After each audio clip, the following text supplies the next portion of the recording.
can Romney take a significant chunk of millennials away from Obama to make a dent?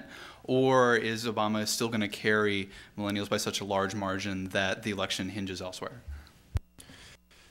Well, I think he's already made a dent. I mean, as noted, the margins for Obama among millennial generation voters are large, but they're not as large as they were in 2008. So by that simple metric, yes, he's had some success, and I expect that to continue to the election. On the other hand, will he compress the margins, Democratic margins among millennials drastically relative to 2008? It depends on your definition of drastic, I guess. But I think probably not. I think Obama will wind up getting quite a healthy margin. Now, could he do that, though? Could he compress it so that it was much more of a horse race, maybe only lose him by 10 or 12 points? That would actually be pretty good.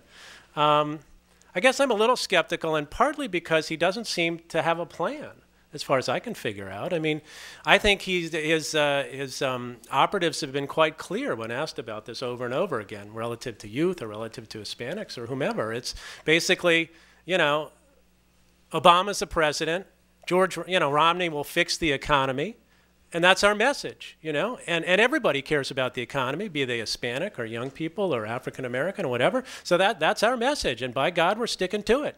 So in that sense, they don't seem to have a specific strategy aimed at, for example, mobilizing Hispanics on their side or mobilizing youth on their side. I've heard little from Romney, for example, about the whole issue of education, about how to make student loans cheaper, how to increase access to college. In fact, he was quoted famously during the primaries as sort of, you know, it was ludicrous, the idea anyone needed any help to go to college. So maybe that wasn't quite what he meant, but it didn't come out very well. So, and I haven't heard, again, much from him recently about that. And like I say, I don't see the youth-oriented strategy there. So I think it's hard to hit the target unless you're aiming at it. And right now, I think his strategy is pretty much to go with message number one and repeat it infinitely up to the election.